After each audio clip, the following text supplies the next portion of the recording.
Happy Monday. Today's a big day.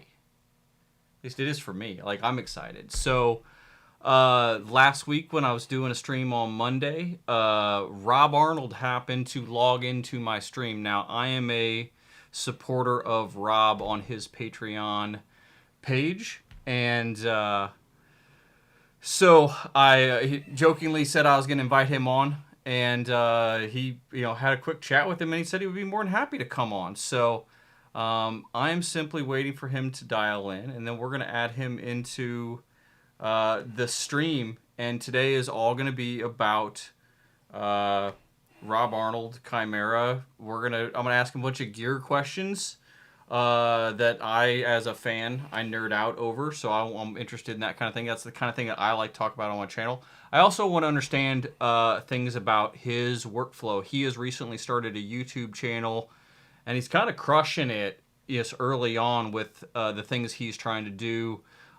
He made a move out of his big studio, moved in, built his own home studio, some great videos that are going on there. So as soon as Rob will dial in, I've talked to him, so I do have confidence he will dial in today. We're going to get those questions answered, and I'll start taking some. I've got things. If you've got questions for Rob, go ahead and start leaving them down below. This is streaming on YouTube, which is my primary format for streaming. I also stream to my personal Facebook page, so my friends can check this out. But if you are new here, if this is your first time, if you got this ad through Rob's Twitter or something else, please do me a solid and smash this subscribe button down here so you can be updated when I do live streams. And I'm working on getting some more guests lined up in the gear world. So getting some amp builders on here, guitar builders. That's my world. So for those of you who don't know me, who are tuning in, that's my world is I'm a home musician, home studio guy. Have I done anything famous that you would know of? Absolutely not. I do this for fun. My day job is selling software, and I do this kind of stuff for fun, basically to justify the gear purchases I like to make. So if you look around my studio and stuff like that, you see some cool amps and some cool guitars. That's what we're here for. So today is Monday, August the 2nd. Things that I am working on lining up for guests is I would like to have Mike from Omega Amplifiers, who make the two heads here behind me. I am lining up a chance to get him on. He's super busy. One, with a fully stacked order list, and secondly, he is also the guitar tech for Slipknot. I just also want to, Chris, I do see your question. I see it sitting here. I'm gonna wait for Rob to join, and as soon as I get through some other stuff, those are things that is very much top of mind on things that I want to understand as well, if the old rumors are still true. But I gotta have Mike from Omega Amps on. I might see if I can get Derek or one of the guys from Rev to come join my stream. I got my Rev amp over here, and then also I will likely have Hercules Truman come on, who built this beautiful telly. So. And my buddy Dallas is talking about, and this is a good test run for those of you who ask your questions, and we get Robin here. This is kind of a sample of what you can expect to see. Dallas is saying I need to get a Dad Rock interview. He's available. Dallas, hey, I may take you up on that. Who knows? But it looks like we've got Rob calling in, so let's get him into the channel.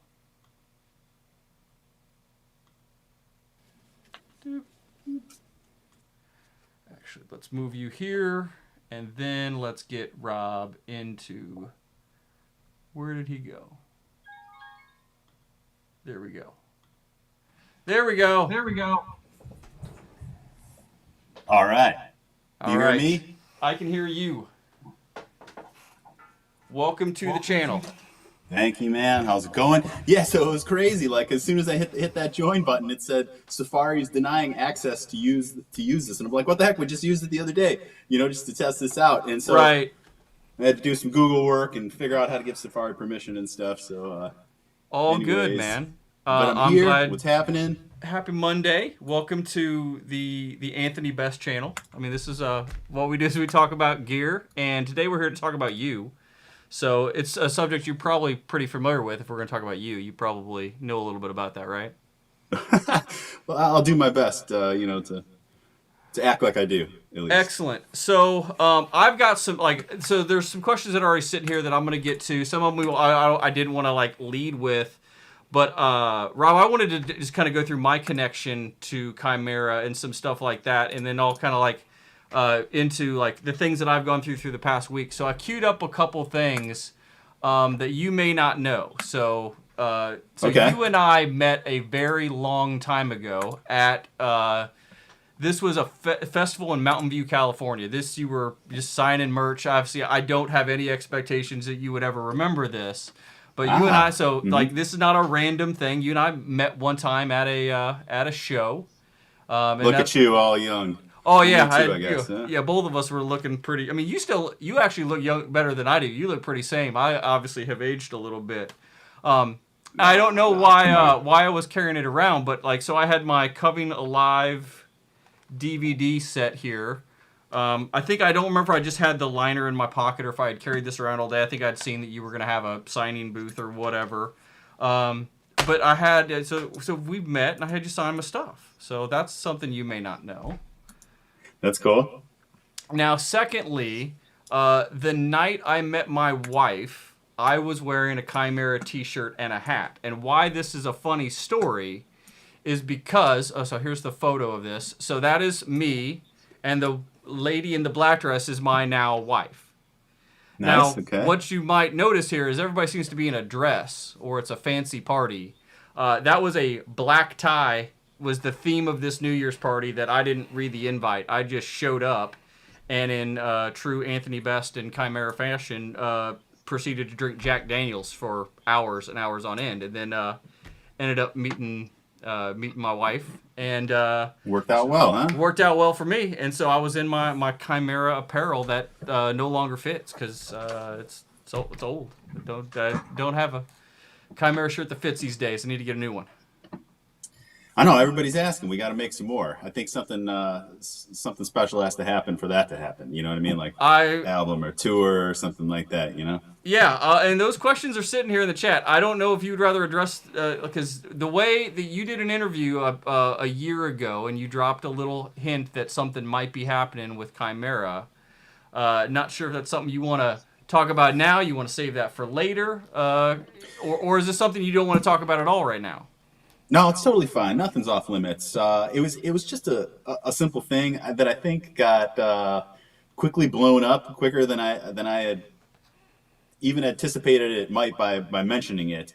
And it was that, yeah, I mean, we were planning to do another Christmas show. I mean, it was totally in the works. It was booked. We were figuring out when we were going to get together, start working on it and stuff, and then COVID hit. And that just shut everything down, obviously. So that's what I said. And then the next day, the headlines are, Chimaira was planning a full comeback and all this and everything. So now, granted, that may have been the first step because, as I've said a lot of times, bands, legacy bands like us that have kind of wrapped it up but are still willing to do stuff or whatever, I equate it to a huge coal locomotive, and it just takes a lot to get the wheels turning on that thing. It takes a lot to pick up steam, and to get going. So just to do a show would have got, guys together again, guys thinking about it, the gear together, the crew back in order, all that. And so pandemic hit, everybody screwed, and now kind of just back at square one. So, we talk, we're all boys and everything. And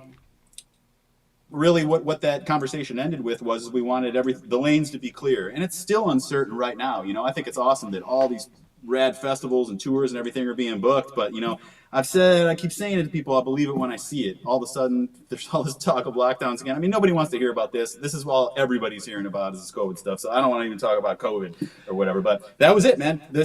Blame it on COVID.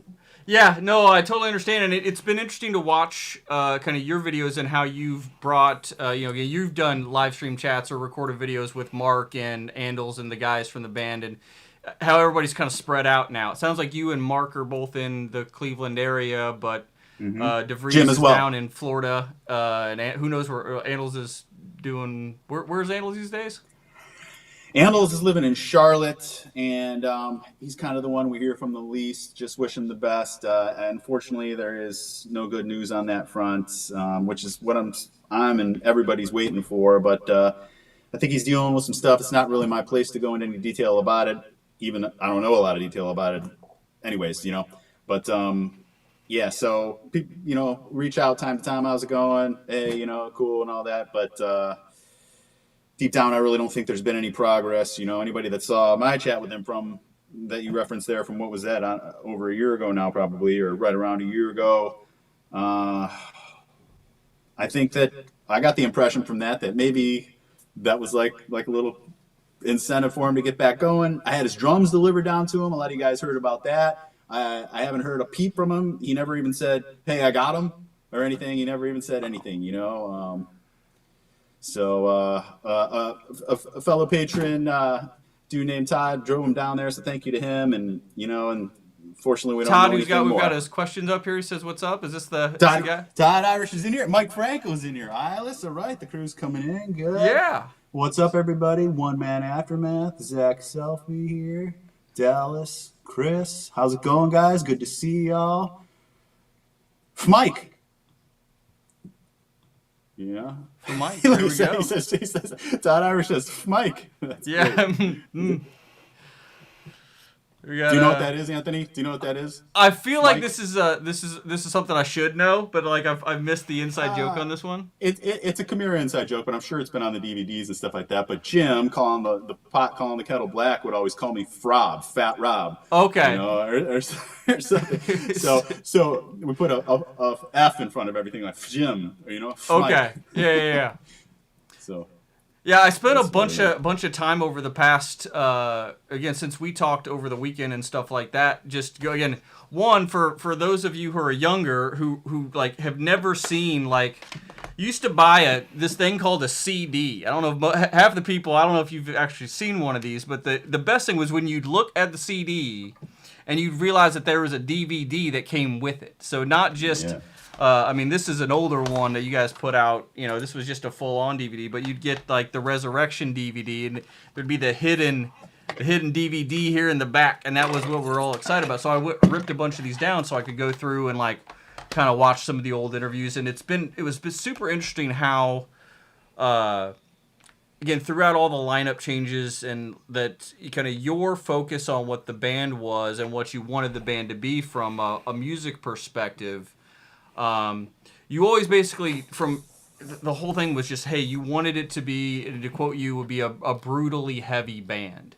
Mm-hmm. You were like, I got wrapped up in the cycle of like, which song was going to stay on the album, and you thought it had some clean singing in it, and that wasn't what you wanted Chimaira to be about. And so I kind of pulled this photo down. So I want to talk about this guy. This guy's back in like 2004.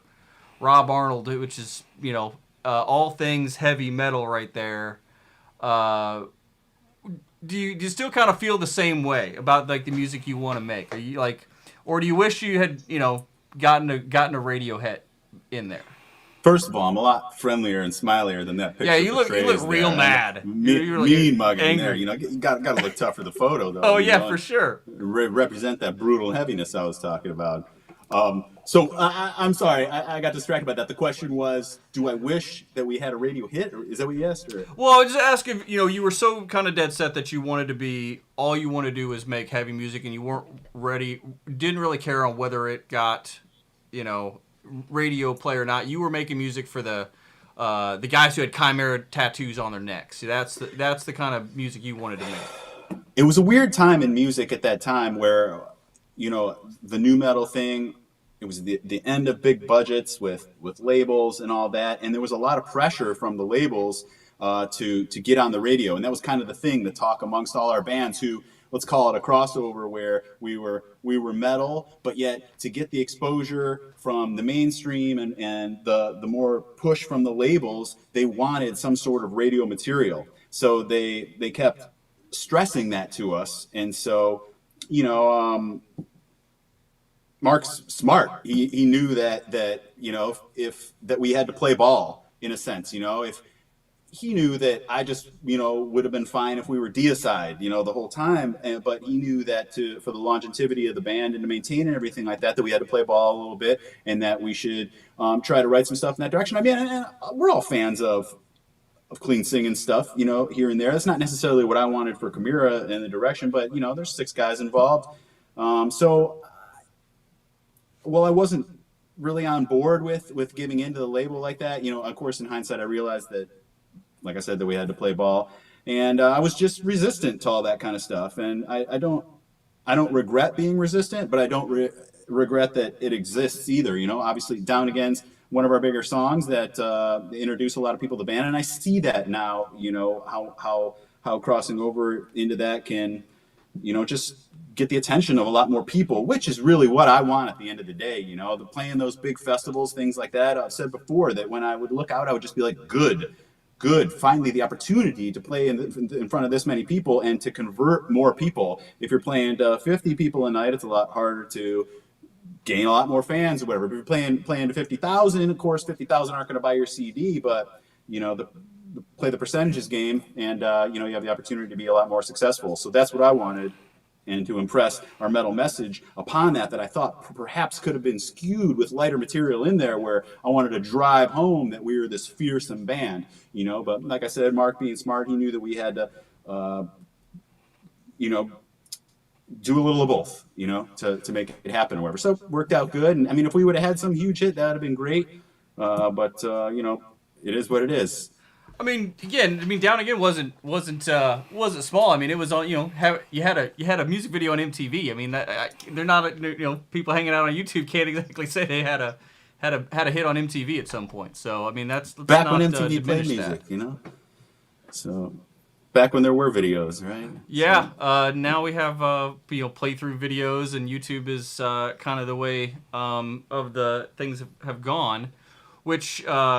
Again, we can get back in talking about Chimaira, and I'm sure questions are going to come in, and we're going to talk gear here in a little bit as well. But I wanted to kind of talk a little bit about kind of your transition. You shut down, like all the DVDs we watch, we see the big studios of what you produced in, and then as kind of Chimaira kind of shuttled down, it sounded like what you were doing mainly was full-on production work from Rob Arnold World Studios. So I kind of want to talk to you about like what made you decide to like jump into doing YouTube and shutting down that studio, and kind of what your workflow for doing stuff is.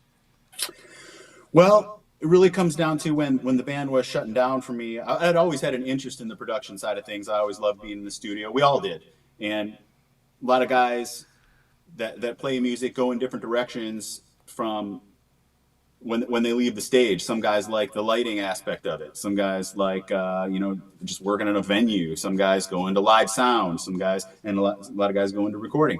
And so that's what I wanted to do.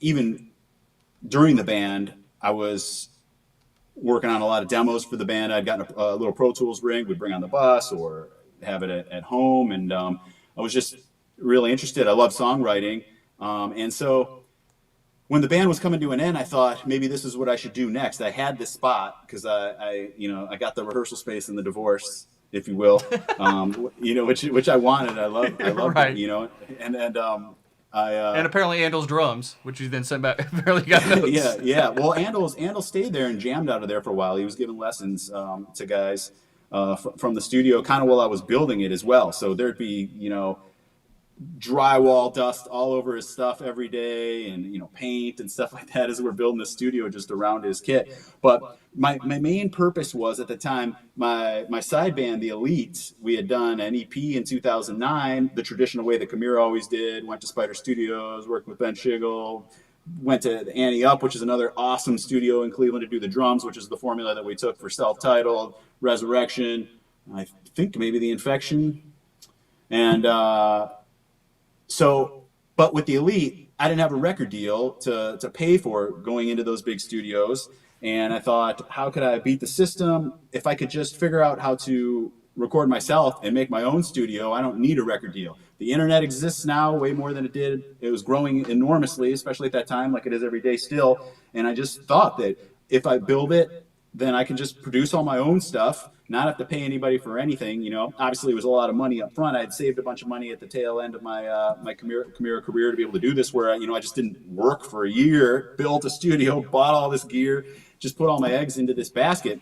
And then kind of when I got going with it, there were young bands from the area just taking a chance with me because I was totally unproven, at recording. But the thing is that I like to learn. I'm a hard worker. So I was just figuring it out. And I gave, whether these bands like the productions that I did for them or not, they know that I put everything I had into it. I would hope that they would think. So, but I kind of got burnt out on that working with other bands because my stuff just kept being pushed back. I still have, my album with Arnold that we recorded like pretty much right while he was still working out of there. We recorded it back in 2013, wrote all those songs and recorded it. And I just thought, I'm not able to work on this. When am I ever going to be able to work on this elite stuff, which is the reason that I built the studio. And so I started transitioning my thinking into that I need to stop working with other bands, which was paying the bills, so I could work on my own stuff. But how can I do that? Because I need to pay the bills somehow too. So at this time, at right around that time, I didn't even know what a YouTuber was at that time. I didn't think of it that way. I just thought, I like working on guitars. I like teaching. I was given a lot of lessons at the time too, just via Skype and stuff. And I'm like, why don't I just start making videos about this? And that's just was the thought in my mind. And then I heard of Patreon because you don't just start making money on YouTube right away. It takes a long time. And even still for me, it's just peanuts. Certainly not a living on YouTube or anything. But the Patreon thing, when I got a hold of that, I thought, wow, if there would be people that are interested enough in my work that would come on and support it, perhaps that could sustain this, so that I could just do all this stuff, so I could be making YouTube videos, be working on my productions, and trying to produce content for the patrons and for YouTube and all that. And really what's happened is that the YouTube requires so much time that it's kind of come to a thing where I have to keep my foot on that gas pedal, and still my own productions I can't work on, so that is currently where I'm at right now, where I'm trying to balance this, so that I can continue to do YouTube videos, which I love doing, right? And that's growing slowly but surely, which is cool. I certainly didn't expect to explode overnight or anything, and I've heard from countless people that the slow growth is the best. And that I don't know the best, but you know what I mean, is a surefire way to for sustainability and long-term success with it and stuff. So that's what I'm trying to figure out right now, how to get all that going as we speak. Awesome. So do you feel like with your YouTube videos, I mean, that, obviously there's a big learning curve, and that was something that kind of, as I put this channel together, the first videos that I were shooting, I didn't know how to set up and do lighting. I didn't they were terrible looking videos, and I'd spent a bunch of time doing it. Do you feel like you've got a workflow down now? And then Todd's putting a comment in here to plug your Patreon as well. So down below, guys, in the description of this video, links to all of Rob's stuff are down there to the Patreon, which I'm a member of, and it's a great community. All of his YouTube links are down there. Please go in and check all that stuff out as well. But from a production standpoint, do you feel Appreciate like you're working things more efficiently now that you're a year and a half? Like how long would you been kind of doing the YouTube stuff? I'd say I really just started doing it full time and releasing videos on a consistent basis and making it my focus for probably about a year and a half. And I'm learning every day, as I certainly know a lot more than I did 6 months ago, than I did a year ago. I certainly had advantages starting out. The two major advantages are that I already had a built-in fan base because of Chimaira. Sure. So that's an enormous up on anybody starting it. So immediately there was a small audience that was just watching the stuff because it was Chimaira related. So that was cool. So I had that advantage. And then the other advantage is that Chimaira always had a quality control about it. Mark and Chris always, took care of all the artwork stuff and made sure all our stuff always looked good. And whether it was from flyers to T-shirts to the website, to how we were presented in print, to all that kind of stuff. We always just had an eye on that for quality. So, and even for the DVDs, Todd Bell making our DVDs, the photo shoots, we just did everything. We spent the money and just wanted to look and sound good all the time, and didn't take shortcuts. So that was my mentality for starting this too. I wanted my videos to look good right off the bat. Now, I don't mean like having the best cameras or anything like that, but I just had a mindset of I want this stuff to be quality, whether it comes down to every single transition to the in between cuts to the music you hear underneath and how that flows and just all that kind of stuff. So I thought about that early on, and I think that's been cool. As a lot of people say that the videos look quality, even though I'm just shooting on iPhones all the time. So Yeah, I mean, your videos look great. Again, you definitely have an eye for how to set stuff up. One of the things that I think you do well, almost better than anybody that I've seen doing it, I mean, regardless of hundreds of thousands of subscribers, is the portions of your videos that are music are mastered to perfection. Everyone really struggles with how to get the level set up right to where YouTube isn't compressing your audio. So the audio that's coming through on your videos sounds fantastic. And if you're an audio nerd like me and you're watching your level meter, and again, I have some sense of what goes into doing this because I struggle with the same things as I do my videos. That's one thing that you've done like phenomenally well. Thank you. With the video stuff, with all these DVDs that came along with the Chimaira record and stuff, did you do any of the production work on that, or was that mainly Chris, or did you hire a video company that was done by the record label to shoot and kind of recut a lot of this video back together? Like our DVDs. Yeah, like the stuff that goes into the Coming to Live DVD. Did you help with kind of any of the post production there? No, not with no. I didn't have anything to do with that stuff at all. But part of Chimaira's great chemistry, all being from Cleveland, at least at the time, but four of us went to high school together. Me, Andals, Jim, and Mark, and then Chris was just a couple towns over, and Matt and our original guitarist Hagar were a couple towns over from that, and they were in bands together. We just all had this tight-knit community. But then everybody that was working with us at the time too was also Todd Bell and Garrett Zunt, the guys that did most of our videos, all of our photo shoots, all of our DVDs. They went to high school with us too. Okay. So we're all just cut from the same cloth. And Todd's a professional. He went away after high school to film school out in California. And then one day, I remember we were 15, 16 years old, just sitting around in his house, and he'd been like, man, one day I'd love to be the guy that's shooting like Soundgarden videos or whatever. So fast forward a few years, now Chimaira's not Soundgarden, but we did that. We're in Europe or whatever. As I get off stage at some festival thing, and he's taking the photos that end up in the video and end up inside the CD and stuff like that. We did that. You know what I mean? And it's super cool. But just that there's that quality too. Todd Bell and those guys.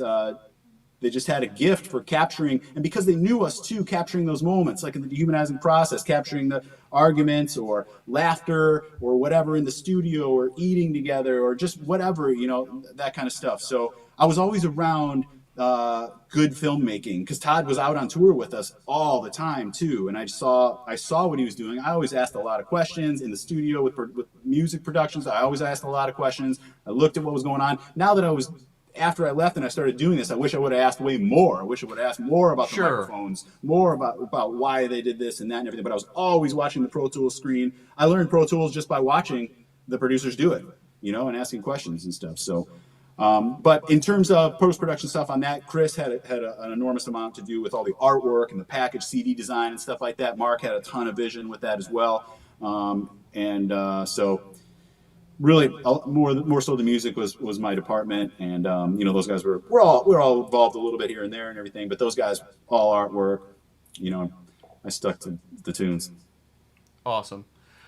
Chris, I believe this question you had in there before, and again, this is one of the first things we kicked off with was, and I think and I mean, Rob, if you want to tell the story again, you can. But the long and short was in the last interview where Rob talked about Chimaira getting back together. It was kind of a one-off Christmas show. So for just kind of just to move forward past that, I didn't want to feel like I wasn't answering your question or wasn't skipping over it, but that was kind of one of the first things we talked about as we went through it. So be sure, like, this video will be up on my channel when we're done if you want to rehash through questions and relieve comments. Or if you've got comments, questions, make sure you go over to Rob's Patreon, and he's great about answering comments and questions there too. But I didn't want to miss that and skip over it. If at any point you want to just take a couple minutes and we go through and answer a couple of these questions, we could totally do that. Absolutely. Is this you talking about this one right now from Chris? Yeah, like Gandolfo.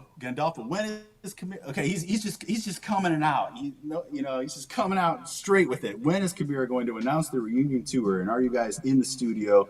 Right in the studio. I don't know when we're going to announce a reunion tour because there is nothing to be announced. But man, I will say, we all still have a passion for it. We talk about it, and I think we need like an opportunity to come along where we say, all right, let's do this, and that'll be all it'll take. Is that the right band saying? Slipknot says, "Hey, we want Chimaira to come back out on tour with us." Like, is it that kind of like it's the right gig for the right time, or is it the right option? That's certainly a good example. Yeah, just something because everyone, you kind of move on, almost like you're so passionate about something, you spend so much time with a group of guys creating and working and living together all the time. And then when you break up, there's emotion to that. There's, like a divorce, like just breaking up, and to grieve with that, you have to kind of bury it and put it behind you and move on. Not necessarily bury it, but move on. And so it took Mark and I didn't talk after that for 5 years until we talked until we talked about doing the reunion show, and that was really cathartic for us. It brought everybody together. That Christmas reunion show in 2017 was just fantastic. It went off really well, and it showed that all right, yeah, we could do this. But what I was getting at is that people have moved. The guys in the band have moved on, where everybody just has kind of like different lives right now. Mark and I are the only ones that are really just doing like music and art and video and stuff still every day. Mark's got his Twitch channel. He streams twice a day, I think Monday through Friday. I'm obviously doing this all the time, but Jim's in the barbershop. Chris is like a software specialist out in Vegas. Arnold is doing nothing. Austin, the drummer sorry. Austin, the drummer that's been with us, since 2010 or 11 or something like that. He's itching and ready to go at the drop of a hat, But he's got his Devil Driver gig, but they're not doing anything or whatever. So he's ready. And Matt, I'm not exactly sure. I can never get this quite right, but he works at some sort of like aeronautics thing down in Florida where I don't know if he's working on like ordering parts for private jets or quality control for parts or something. So I think he's got a gig and kids down there. I've got kids. Jim's got kids and everything. So none of those are excuses of why you can't do it. There are tons of guys out on the road touring right now that have all those same things going on.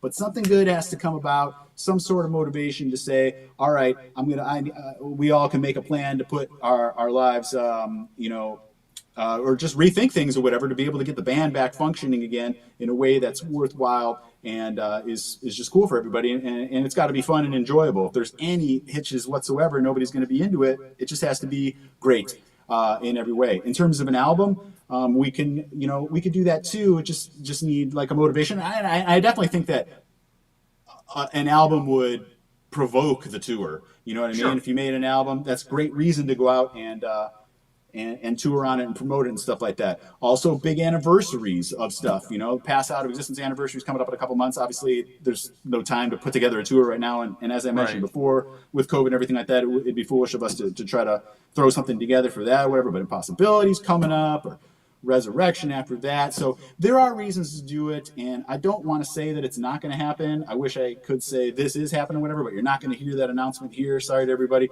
It's just kind of like that. We're going to keep just kind of Everybody's going to be doing what they're doing until something cool happens, and then one day you might log on to Blabbermouth or whatever and see some announcement. I don't know.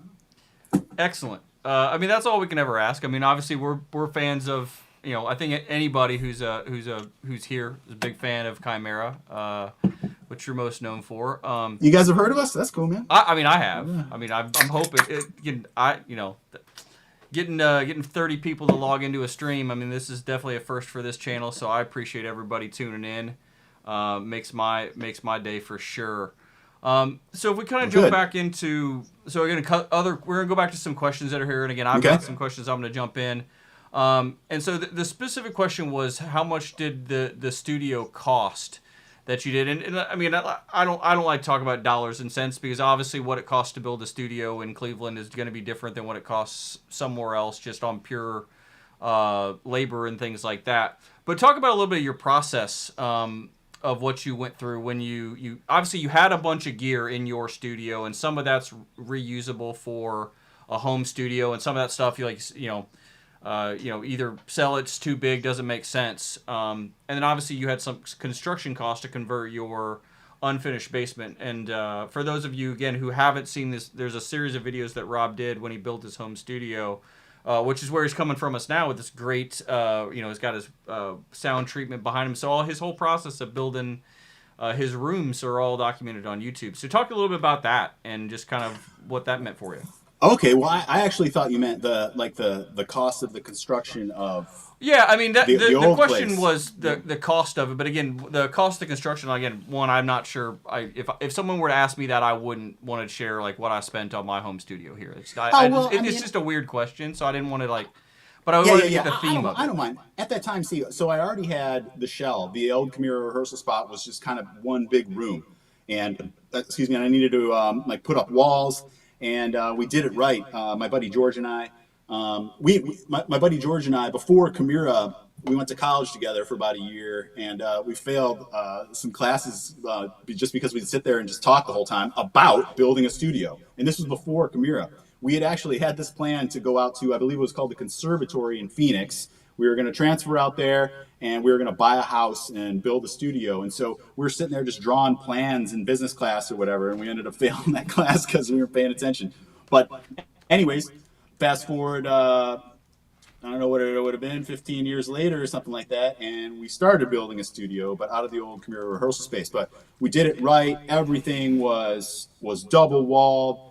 With walls separated, double 5/8 on each side, all the expensive insulation, green glue, all that kind of stuff. The only real thing that we didn't do was a raised floor, but all the rooms were boxed in, separated from the exterior wall, all that kind of stuff. So I think I probably spent, 30 or 40 grand on materials to make that happen at that time. And then another 25 or 30 grand just in gear. And that's something I've talked about before too, where I went out and bought a bunch of preamps and tons of microphones, everything that I thought I was going to need. And in the end, I really didn't end up using a lot of that stuff, especially because right then is when everything started becoming just so much more accessible in the box, right? And plugins and everything were sounded. I'll tell you right now that I can't tell, and this is just me. I'm not saying that this is for anybody else, but for me, I can't tell you the difference between my Universal Audio 1176 and the hardware version of 1176 that I had. Sure. It was more of a pain in the ass for me to use the hardware one, so I just didn't use it.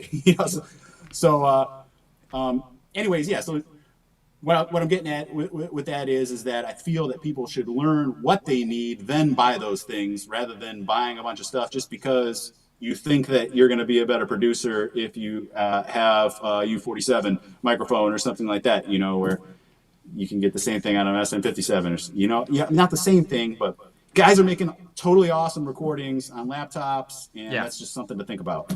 Yeah, and I think that's a lesson I probably didn't learn it as hard as you did with putting together a full studio, but it was a lot of things of as I've tried to just again, I'm not making professional recordings. I'm just trying to get a good microphone sound on a live stream like this. I mean, figuring out what microphone to use, and I'm all in the box over with a Universal Audio system as well, and this isn't a plug specifically for them. I mean, I'm streaming this using Luna, which is software provided by them. But it's just and I kind of ask people all the time, well, would I be getting better quality stuff if I had if I bought two API preamps, or if I bought a real 1176? And I mean, my conclusion is, in general, like, I don't believe I could hear it, because I can't generally hear and especially if we talk about like home studio recording. And again, most of the people that tune in to my channel, at least my point of view, is coming from the home studio musician kind of world. I don't have a live room, so I've got I got a 4x12 and a 2x12 back there, and those are just more for my enjoyment than anything. But me sticking a microphone on there and getting a good tone, I can use a impulse response and a load box. I don't know if that's something that you're doing at all in your studio, but I can't tell you the difference of like what's a real cab and what's not. And some of that's my own experience and lack of like, I haven't spent 20 years listening to a difference between an SM58 and an SM57. I have friends, absolutely. You put them in the room and they can do that. But for my purposes, and I kind of encourage everybody to come from the same thing, is, start with the smallest thing that you can do to get your thing done. And again, if the music that you're making is good, you can get it to sound good for not a lot of money. I think I was watching your interview with Matt back this morning, and you were telling him, hey, go buy a $100 Focusrite Scarlett and plug your guitar into it and download free plugins. I mean, that's what I think everybody ought to be doing first. Like, if I had as much talent as I did gear, I'd be the greatest musician who'd ever lived in the whole world or whatnot. But I just kind of think that you don't have to spend a lot of money to get a good quality product. But having a good workflow in the studio and a creative space, I think, is super important too. So that's why, kind of, one of the things you've done in your home studio, I've been inspired by out there as well. Well, thank you, man. Yeah. What do we got over here in the? So I told Todd his question was going to come up because he wanted to talk about what was the transition like from Chimaira to 6 Feet Under, and did having Matt there make it any easier? So, kind of, how was that for you? I don't know that I'd call it a transition. What it was in 2005, I'd always been a huge 6 Feet Under fan. I was a kid in the crowd that saw them on their first tour on the Haunted record in '96. I was a kid up front singing along, and then in 2005, Chimaira, took 6 Feet Under on tour.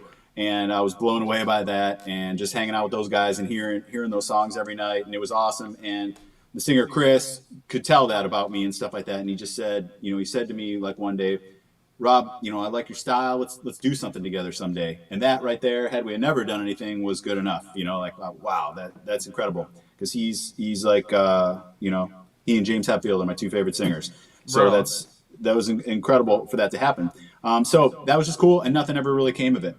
But then maybe in 2010 or so, I got a text message from him randomly one day. Hey, Rob, I was wondering if you would want to collaborate on a new 6 Feet Under album. And at that time, there was absolutely zero expectation of joining the band or playing shows with them or anything like that. It was, do you want to do some writing for 6 Feet Under? And so I was way into that, and that was easy too, because I didn't have to consult Chimaira or worry about my schedule or whatever. It's just when I was at home, I was going to write some songs, and that was going to be it. So that's what we started working on, and the stuff was turning out really cool. And then he just asked me one day, hey, would you be into joining the band? And then that's where I was kind of like, ooh, I got to see how this could work. Do I have time for both things? Can I make that happen? And Chris was like, it'll be cool. We'll work around Chimaira's schedule. I ran it by Mark, and we just had a new manager at the time. And they were like, yeah, that's cool. And I forget exactly how Matt got involved.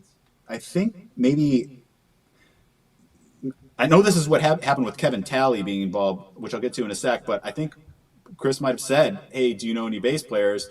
And I said, what would you think about Matt DeVries? He's played some bass, and I think he could do it. And Chris was like, hey, that'd be great. And then one day Chris asked me too, do you know any drummers? And I'm like, how about Kevin Talley? And he's like, you think he'd do it? And I'm like, yeah, I think he'd do it. So all of a sudden we got like me, Matt, and Kevin from the self-titled lineup, jamming and doing the stuff. And so to answer that, did it make it easier? Yes, it definitely did. If I'd have just flown down to Florida by myself to jam with these guys, I mean, at first, of course, I would have done it and stuff like that. But having two of my friends there was awesome, and we were like a clique on the road, and so that was definitely great to have those guys there for that experience. So, but unfortunately, long story short, is that right around all that stuff started happening is when Chimaira started falling apart for me, mentally, physically, just things we weren't vibing well, and that was kind of getting ugly, and the 6 feet under thing was complicating it. We were being accused of leaving Chimaira to join 6 feet under, which couldn't have been further from the case. It was just a bad situation and a circumstantial thing that just these two things happened to collide. And for me personally, there's nothing I could do but get out. I just had to end everything at that point because of the amount of stress and anxiety that all that was causing me, which sucked because I think it's apparent to everybody my passion for this stuff, and to have that crushed like that was, I'd never experienced anything like that. Thank God, I haven't had like bad things happen in my life. I'm happy every day. I'm always in positive situations, and for that, I just couldn't handle it, and I had to get out. And it sucked. And then what that could have been, I saw a dude, Undead, yeah, Just Joshua, what's up? Undead is an amazing album. Thank you. I'm so proud of that album. I'm so proud that we made that, and it's an awesome experience. And it's just unfortunate that it panned out the way it did. Totally. All right. Other questions. So we got one here from Blas. Forgive me if I'm not pronouncing that correct, but for you personally, what inspires you to keep making music? So, I mean, obviously you've got stuff, you got the Elite that you're doing on by yourself. You got this record with Arnold that if we can, hopefully one day we'll get to see or hear what's going on there. You will. What gets you up in the morning? What keeps you writing riffs? Well, I hear that a lot. Like people ask, what I'm in a rut. How can I be? What inspires you to keep writing? What can I do? And I say all the time, because this is what it does for me, is just listen to music. Listen to, which everybody does. So I know that's too obvious, but for me, just listening to my favorite stuff. Like, I don't really listen to a lot of music, believe it or not, because I'm always working on music. So I mean, I'm listening to that music, but just like driving in my car, I kind of listen to talk radio and stuff like that.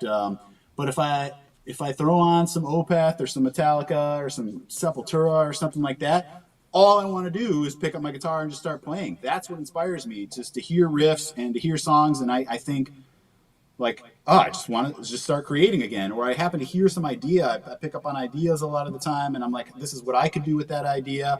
Or I like that idea and I can incorporate it into this. The other thing, and I would say that humbly, that this is my gift. I have an absolute an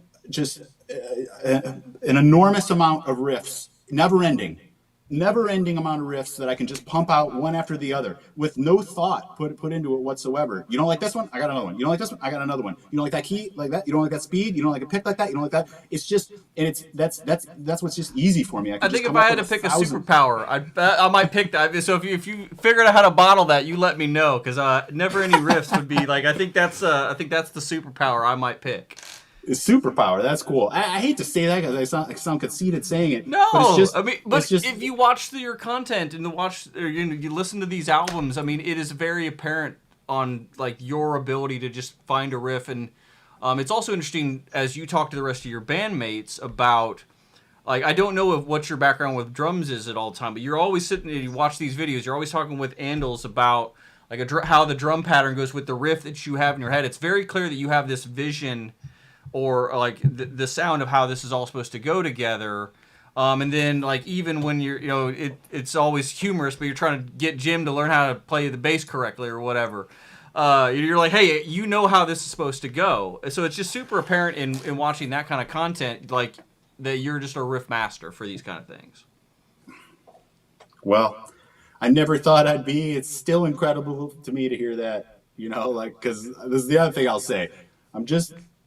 I'm just a regular dude that likes to just play riffs like everybody else. But I'm so fortunate that people like my riffs. That's it. You know, because there's tons of guys out there that just play riffs all the time too, that have rad riffs or just rock riffs and stuff like that. And I'm so thankful that people like mine. You know.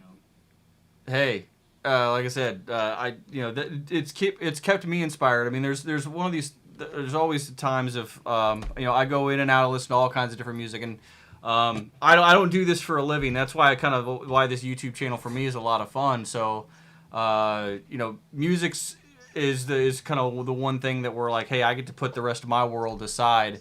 And I've never like been in the business, or this has never been about money for me. It's always been about fun, and that's why I love talking with people who have done things differently. I have friends who have gone out on tour. I've had friends who build amps or guitars. Like, this is their livelihood, and it's just kind of different to sit back as a consumer of either the instrument or the gear or the music, kind of what's going on. So it's just it's always super interesting to kind of sit back and have these kind of chats. So on that note too, I think it's cool what you're doing too. When I tuned into your channel the other day, which is how this all came about, this chat here or whatever, you were teaching people how to live stream. And I thought that's a really cool thing, because there's got to be just so many people that are out that want to do like live stream, because all the stuff that's popular, Twitch, all that and everything. Yeah. But the process of getting it going is intimidated. How do I start? What do I need? This and that. So if you could, the process is super confusing as well. And I think part of like my tech background, like I'm a tinkerer by nature, and that's kind of what I do for a living, is with software and stuff like that. But to understand like the workflows of this is for someone like yourself who understands like what happens inside of Pro Tools and how you route these things and like the hardware routes. It's really similar, and you can apply a lot of that stuff. For me, I just like to say, hey, I take, this is the things that I've learned from, I've watched 17 YouTube videos, and this is how I've put together to do things for me and the things that I think are important. And like my most popular video when I was actually like shooting a proper YouTube video is a video where I talked people through how to take a MIDI switcher and program some pedals with it. Like, it's things that took me 3 hours to learn, and I shot a video. It's like, it's the least cool video that I've ever done, but it's like literally here's the buttons you need to hit. But that's exactly the kind of things that people need to understand in order to go and do this. So that's what. And you say that's your most popular video? My most popular video is like, so back here I've got this pedal board down here. We're actually gonna try something here. I got my iPhone here, so cool. That pedal board right there. There's a video that I have on how to take the MIDI switcher that's in front of it and to program those pedals. Cool. That's literally my most popular video. Like, it's not. It's the how-tos, man. That's what everybody does. You got a question, you search it on YouTube or Google, and most of the time if you search it on Google, you're led to videos right away. Correct. So whether it's fixing a washing machine or whatever. Yeah, I was reading a stat the other day that was around like more searches are done in YouTube directly than like if you're trying to figure out how to do something, you're going to go to YouTube first, and then you might Google a result. So it's really interesting to where like because you can see it. I think correct. People want to see how to use this thing or do this thing, Exactly, because I know in the same, like I had a electrical box that like I couldn't, like something was stuck on I needed to flip a breaker and I couldn't get my electrical box open, and I'm like, YouTube video, how do I unjam like things are nothing guitar related, but that's exactly how we all learn and do stuff these days. Yeah, and sure enough, the video you search has 90,000 views, and 90,000 people have had the same problem. So, correct. Yeah, it's a crazy thing. So. So, hey, I know we're coming up on 6 o'clock here pretty soon. I don't know, again, what your evening looks like. I don't want to keep you forever, but I've got a couple questions on my end, and I just kind of wanted to see, can you hang out till 6 or 6:50, or I guess it'll be your time. It's coming up on 9 o'clock, right? I came in here with no reservations. I have no time limit. Let's keep it rolling. All right, cool. I just want to say thank you again for doing this, and want to make sure that I'm being super respectful of your time, and that way maybe you'll come back and do this again, and I'll join something on your channel one of these days. No, I appreciate it, man. Yeah, it's been cool so far. All right, Chris. What's Chris say there? So Chris is a good friend of mine. He just said super dope that I got Rob on here. That your riffs are incredible. Thank you, Chris. we're gonna get you. I think the next piece of t-shirts for your site, we're gonna get you like a superhero with a big R for riffs, Haha. riff god or something. We'll put you in That, there that's a for good your. idea. I can't call myself a god. No. Yeah, I hear you. So, Um, okay, here we go. anything, nothing. What's up? So he says, when is ESP going to start selling the RA again? And this is something you and I have talked about a little bit. Just one, they're super hard to find. And so I know you. So I not only want to talk about this, I want to get into. You've done on your. You started a series on your channel around going through your custom shops. And I actually want to go even kind of a step before that. Because again, like, other than in one video, I saw you play a Schecter 7-string that I don't know if that was just sitting around in the studio and you were writing on it, but I've never seen you play anything other than an ESP. So like even like before your, I think was the band sign, were you just always an ESP guy and then that got you the endorsement deal and then you've been with them ever since? Like just talk a little bit about that. It's incredible how it happened. I the only thing I knew about ESP guitars is that James and Kirk from Metallica played them, and those are the posters I had on my walls from Live Shippage and Purge DVD. Them playing ESPs, just it was all about Metallica. But I was an Ibanez guy just in high school and stuff. I had some RGs, 540, 470. That Tanaro, which is an old Ibanez, my first guitar, maybe that neon yellow one. I don't have it actually around right now. But yeah, I was playing Ibanez's. And when Chimaira first got our record deal, we got a big equipment advance. And we went to Guitar Center one day with like a credit card that we could just spend whatever. But Mark was like, don't get guitars because Stefan from the Deftones, like a couple months earlier, Mark had gone out and Jim and maybe Chris or whatever, and they happened to hang out with a bunch of guys one night with our soon-to-be manager, and the manager played some Chimaira stuff, and at that time Stefan like really took a liking to it, and he's like, "Oh, you guys are coming out here." He did a guest spot on the Present Darkness, right? Or on Pass Out of Existence, the Pass Out of debut. Existence. So Stefan told Mark right there, when you guys come out to record in 2 months or whatever it was going to be, I'll hook you guys up with some guitars and let's write a song together. And Mark's just like, okay, great. Yeah. Will that really happen? Okay. So anyways, when we're at that Guitar Center, Mark's like, don't buy guitars. Stefan said he's going to hook us up. Let's just see what happens with that. So we didn't buy guitars, but 4 Mesa 4x12s, drum set, just everything.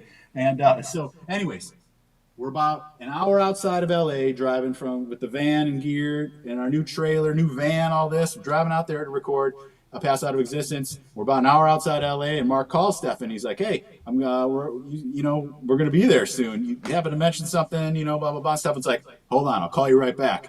And he calls right back, and he's like, "All right, you guys, I got you guys a meeting over at ESP Guitars tomorrow at noon." Nice. So here's the address. Be there. And literally, we're just like, cool. Didn't know what to expect, anything. So we show up at their warehouse.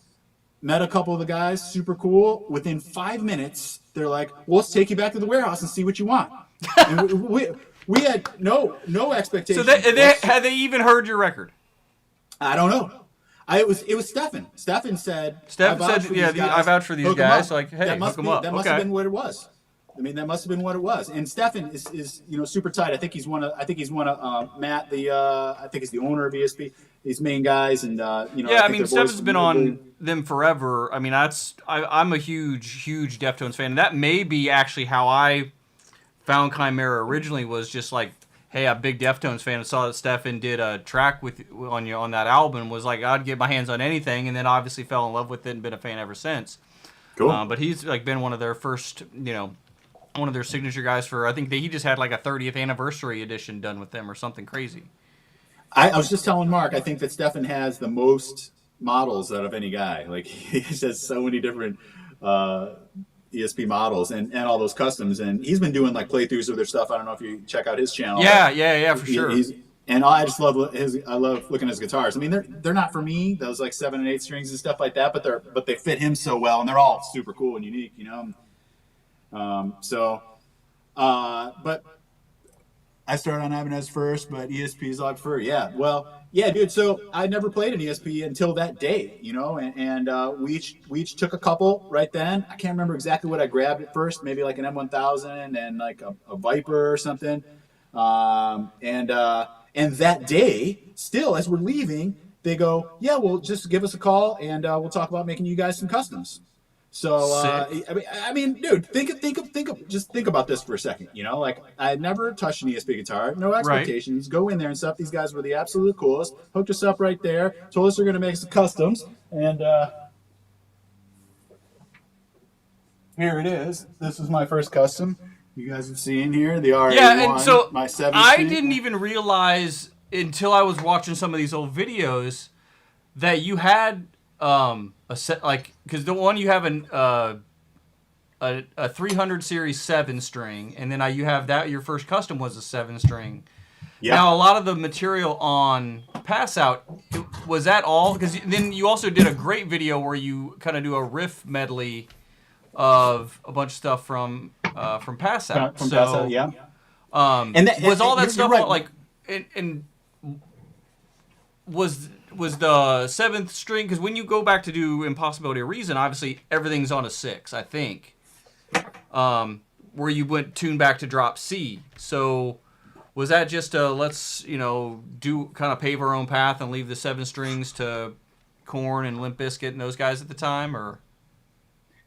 Well, you remind me. You're right. I wouldn't have grabbed an M1000 that day. We grabbed 7 strings because we were playing 7 strings at the time. That was like the thing. Pass Out of Existence was all 7 strings. Right. We were in drop A for everything except for that G song that Rizzo that Okay. Stefan came and wrote with us.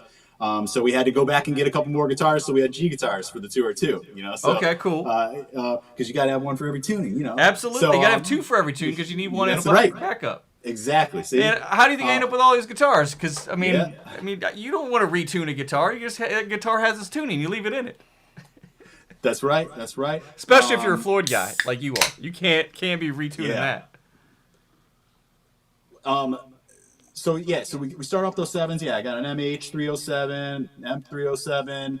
I forget what Hagar and Mark got. Jim got his basses. I mean, Yep. we all stocked up. And but then to answer your question, I didn't like playing the 7 strings. The reason we started playing 7 strings was probably because of Korn and Deftones and stuff like that. And Mark was a huge fan of that stuff and wanted us to have that sound, which was cool at the time. Right. But It was like super popular. but I've never been comfortable on a 7 string. Said many times that just I feel my sweet spots are gone. Like like where I'm just so used to certain things. I hear something, I know it's right here.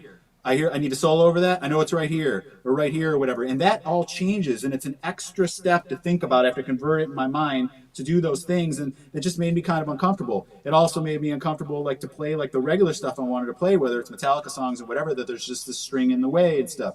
First world problems, whatever. But No, but that's a very real thing, and I think you touched on this in your video a couple weeks ago about buying guitars or whatever. And yes, I mean there's a ton of bands out right now that are like they're playing on 8 strings and they're playing on 7 strings, and you brought up, hey, do I go buy the guitar like my favorite artist does, or do I buy a 6 string to start? For me personally, I've never been able to get comfortable on a 7, and some of this is again I do have hands that are on the smaller side, but like you just mentioned. I immediately forget how to play guitar. You give me an extra string, and immediately, like, the more strings you give me, the less of them I'm going to use. You give me a 7 string, I'm going to use the top 4. You give me an 8 string, I'm going to use 2 of them. Like, all of a sudden, the only thing I know how to do is ones and zeros, and that's, like, my musical intelligence, which is already not very high, drops to, like, below 0. You hand me an extra string. And man, you said that so well. Let me just interject on that. So Yeah, well, go ahead, great. Because the instead of thinking of it as I have 24 or 22 more frets because of this string, it actually has the opposite effect. People play less of the strings and less and just stay down, at the bottom of the fretboard and stuff like that. It seems. instead of having, except for a guy like John Petrucci or something like that, he Yeah. realizes, oh, I have 24 extra frets here. What can I do with this? What additional scales can I put?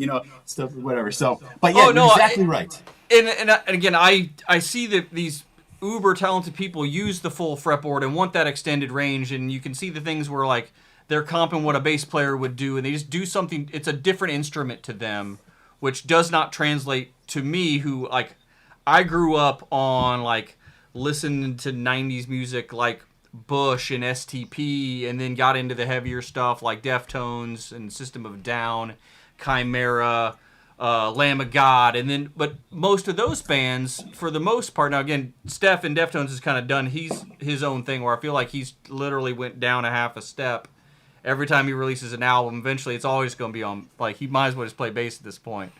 But I just feel like those style of riffs again, you try to write that kind of music on a 7 and it muddies up like where your voicings are and how I'm able to like think through stuff like that. So That's the other point. Muddy. That was the other thing for me that I felt I wasn't getting the cut through the amps playing in that low of a tuning. Now, certainly it sounds awesome, and I won't deny for a with the second right that with the right production, and I think this is like what you hear in the room and how, and this is something I think you can probably speak to as well. That I think a lot of people who are trying to do this at home, again from like my channel's perspective, is recorded music is totally different than what you hear off the cab.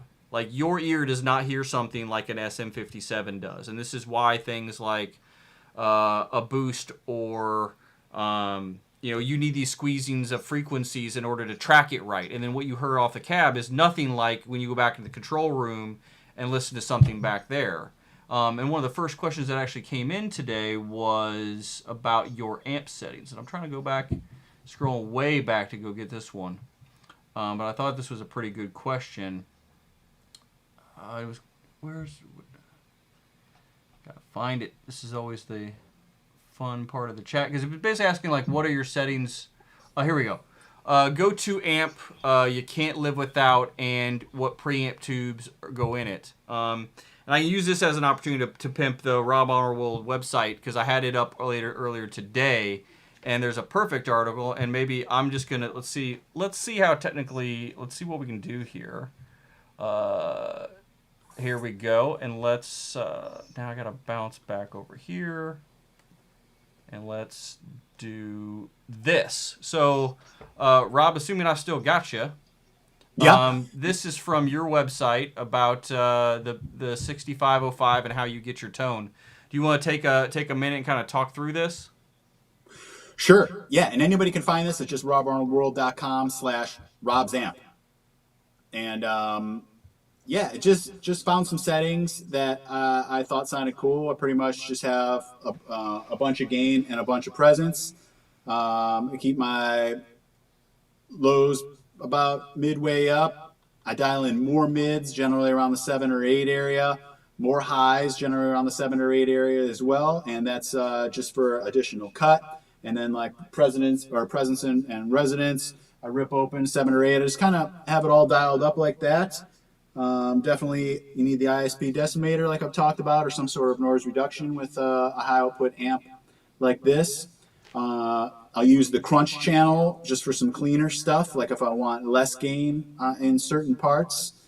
And then I pretty much would get my cleans through an effects processor. I want some lusher and effects driven cleans, and the 6505 without effects on its clean channel is just pretty dull in my opinion.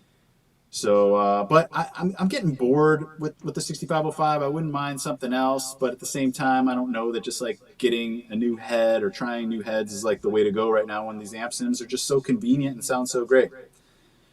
So, but I mean, I'm always going to use, like a half stack live at least, or a full stack, and you can't go wrong with the 6505. So if I were in a touring situation again, perhaps I'd try some new heads just because I've been using the same thing for so long. I wouldn't mind.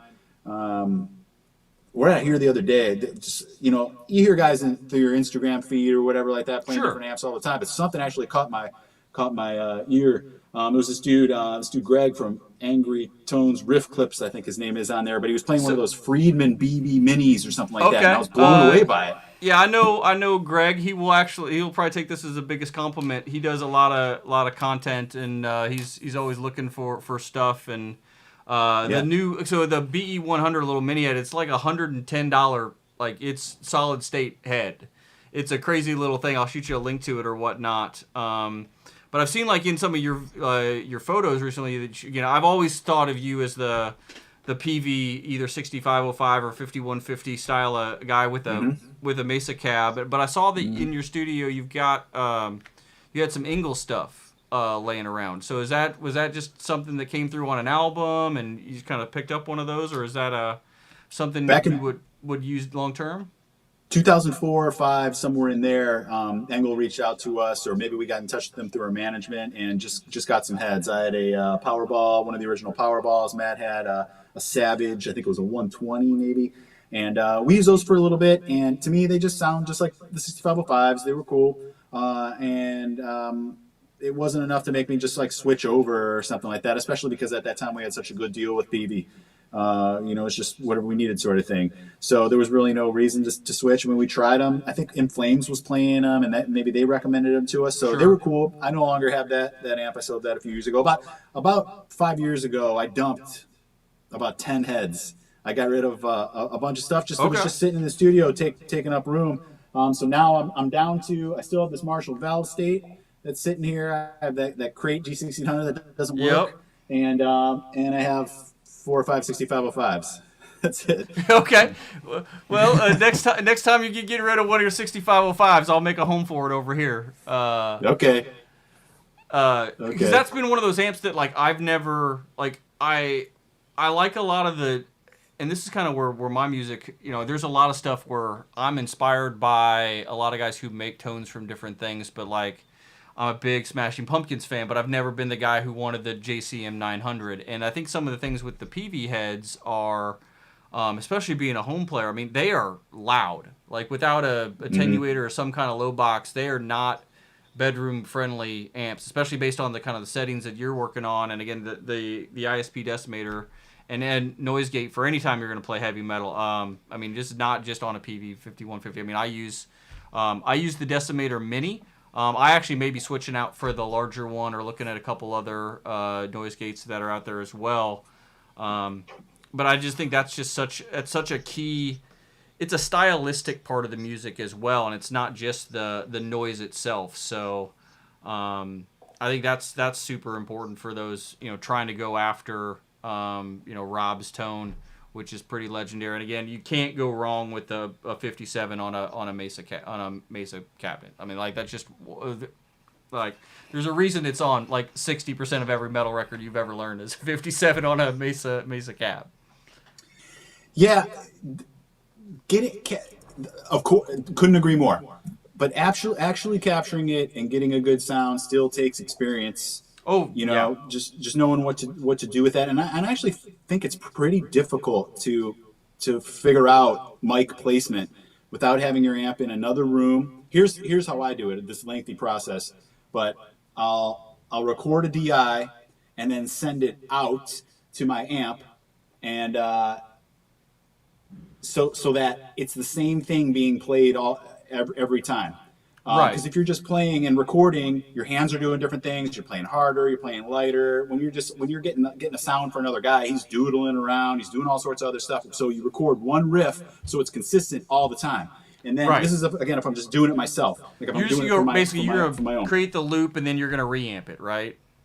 So yes, I'm sending it through to reamp, and then I'll have the mic in one position, and I'll record that. Then I'll move it to position 2, and I'll record that. Then I'll move it to position 3, and I'll record that. Then I'll go back and listen to those tests and note where it was, and kind of get it like that. The other method is to put on headphones to have it sent to that, and then you're sitting there doing it. But it's so loud, you really have to have the total noise-canceling headphones to be able to do it that way. And I prefer that, but I'm smashing them against my head as hard as I can. Sometimes having a friend move it around.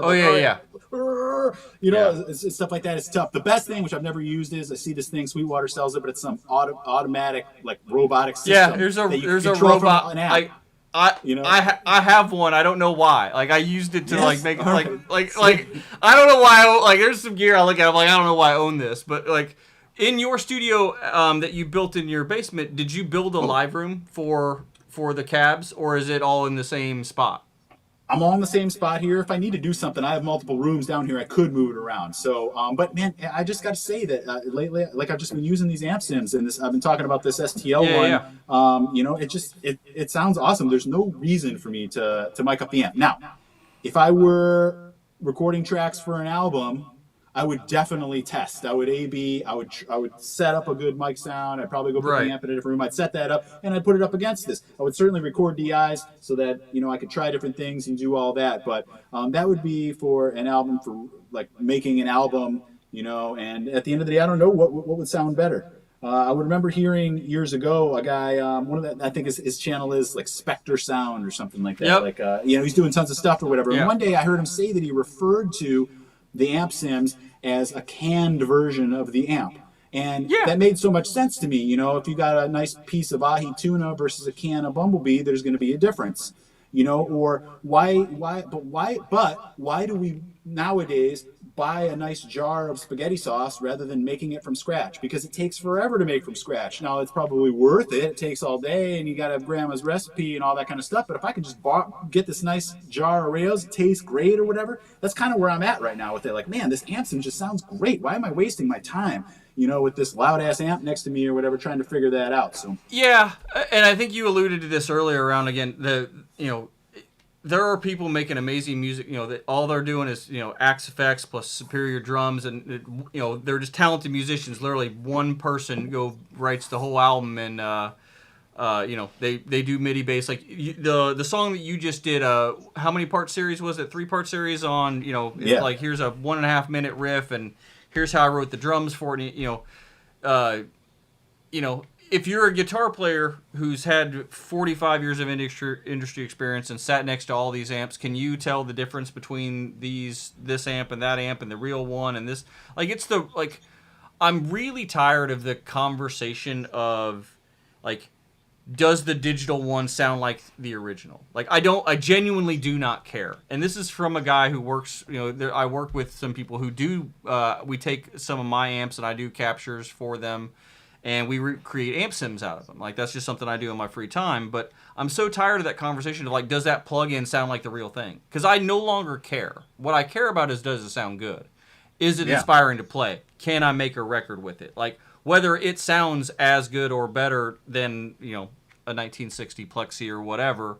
One, how many of us have owned that piece of gear that this thing is trying to model? I mean, you buy an Axe Effects for $2,000 and you have $70,000 worth of amps of things that you either may not have access to because of where you live, or the price of some Dumble is $150,000 itself. Like, having access to that gear is, in a digital format, like you said, is it canned? Is it a watered down version? Sure. Are you inspired by the tones? Can you make it your own? Those are the conversations I'm super interested in having these days. And putting it down to brass tacks, man, it's more about the performance, because like It's more about the music. shitty playing through a real Plexi versus a plug-in, it doesn't matter. Great playing through one of those little Marshall amps that are like this big that you can put on your thing is going to sound better than a 1960 if Eddie Van Halen's playing it. So Awesome. So my buddy Wayne dropped in a comment here, said different tunings are amazing, especially if you don't care much about keeping the... It must be something to do with something that's happened over in the chat thread, I guess, what was going on. But Wayne, I think, is from Australia, so it is super late his time. So I wanted to make sure if he's tuning in, dropped his... It may not be. He's probably already had breakfast. In Australia, he's at least 12 hours ahead. Yeah, it's maybe first thing in the morning for him. Well, he might be eating his waffles right now, or Wayne, what'd you have for breakfast? Yeah, Wayne. Well, what are you doing up, and what do you have for breakfast? That's what we want to know these days. We're turning around to ask y'all some questions. What what if I scroll up here just I mean, I don't know if some of these early ones, if they're even still in here, but how about a quick fire answer a couple of these? You all right with that? Yeah, I'll just absolutely. let's see. Dallas, you need a dad rock interview. I'm not saying I'm available. I don't know what he means by that. Rob's go-to amp. Oh, we talked about that. What's up? What's up? Possible. No longer doing one-on-one lessons. Sorry about that. I just rather teach and share whatever knowledge I can through my videos rather than just doing it one-on-one. That was actually really difficult because just everybody's at such a different level. Right. Wish handles the best. Hope he pulls through. Awesome. Wish best. Patreon. Yeah, Todd delivered those drums. Thank you again, Todd. I like buying CDs. Get off my lawn. Hell yeah. Those DVDs. The Process of Six was incredible. Yeah, dude. I still haven't seen the Todd. You haven't seen the Coming Alive DVD, dude. It sucks. I've tried to put that on my channel. The labels just take it down every time. But man, it's really good. I'm so proud of it. There's so much good stuff on it. Oh, we'll figure out something for your Patreon members. I got it sitting here. We'll make that happen. Yeah, maybe I could. Yeah, you know what? I could upload it to. I just need like a different server or something, not YouTube, because YouTube flags it. And I couldn't even keep it private when I tried it. It just got blocked. Like completely. Yeah, So, yeah, we'll figure something out. And again, I don't know if this is this like out of print? You can't even buy it because I remember we were talking about the Resurrection one, and I literally had I ordered this from like a used bookstore. I wouldn't have got this one. I'm not exactly sure, man, if you can get Coming Alive like on Amazon or whatever. I'm not exactly sure. I'll have to look. When is? Thank you for being such an inspiration to 40-something metalhead. Hey, I'm a 40-something metalhead, so. I just turned. Yeah, it's the same here, man. Honestly, this is a 40+ crowd. Love the Todd cleans from the elite, black as can be. That's man. The Elite album that he's talking about there. Thank you, Todd. Here's a quick fire one for you. We were just talking about your amp settings. The clean tone on that you refer to. Are you a big fan of having a phaser on your clean side? Is that kind of how you can get some more interesting tones out of the 50 or the 6505, which clean tone isn't that that no, not phaser. I love a phaser, one? but not on clean. Okay. I would use just a little delay and some verb. I like some chorus. I mean, you could call chorus is phasing slightly, Yeah. But, it just because your clean tone in your in that tutorial we had up earlier, you referenced your clean tone in a video, and I was listening to it, and it kind of reminded me of some clean tones from a Machine Head album, and I remember him talking about it. He was using some kind of flanger just to make his tone a little better. So I just didn't know if that was something that. Well, I'll tell you, we started playing 5150s because of Machine Head. That's I think a lot of people did. Yeah. Well, I was going to say, Todd's asking about, or he was talking about the Elite album, but that's one that I'm so proud of because it did finally happen. The reason I built that studio and then wrote that record, completely recorded it myself, mixed it myself, put it out, all that. So it's the album that I just did everything on, and I think it sounds great. Of course, everybody thinks their own stuff sounds great, but so that's my crown jewel from that studio. And you also asked about this place. I'll just say quickly, for those that don't know, I shut down that studio because of COVID. So basically, when the whole lockdown happened, my kids had to stay home from school and stuff like that. I couldn't go. I mean, I could have gone to the studio and stuff. It's just a warehouse building. It's not like anybody would have stopped me from going there. We didn't have to stay at our houses, but I had to stay home because of my kids, and my wife's in healthcare, so she had to continue, especially at that time. And so we had been talking about finishing our basement forever. I never planned to include this studio room here or whatever, but I just changed the plans around, and I was home anyways, so just started finishing the basement and built this, moved all my stuff. And in hindsight, I'm glad it happened because I didn't need all that space. I wasn't tracking bands anymore. I didn't need the live room. I just needed this space that I have here. So it's perfect. It worked out really well. COVID, I love you. No, just kidding. All right. No, I mean, I just think, it's been super interesting to see how, things a lot of stuff have gone digital and stuff like that. So, again, I'm trying to imagine, as you watch a lot of the older videos as Chimaira were going through, it was interesting to see the size of the laptops that were being used to produce a bunch, they were huge.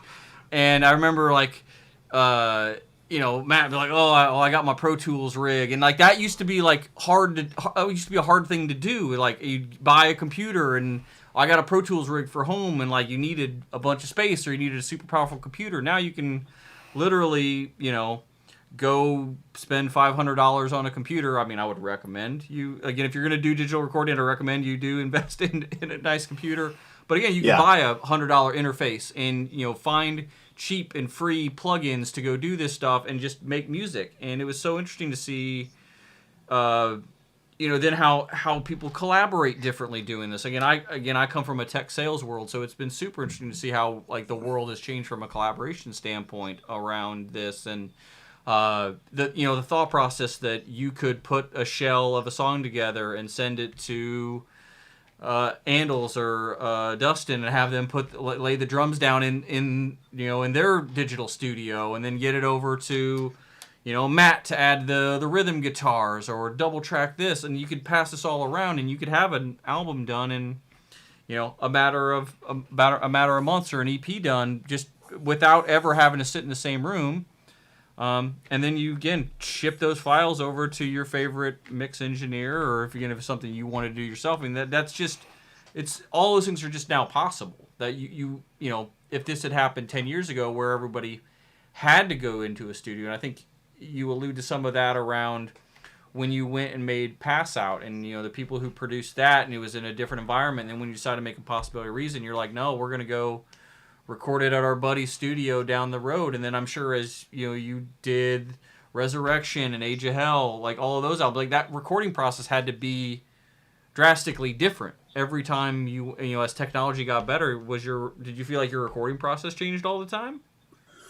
Well, it certainly got easier and it got less expensive. Sure. I'd say, this is just an interesting thing. If you were to think about this like on a line graph, I would say each production got better in its own right. That doesn't mean the material's better or anything like that. But yeah, exactly. Production value went up and cost went down. So obviously, that's one of the beauties of technology. If you care to think about it like that, it's all a matter of perspective.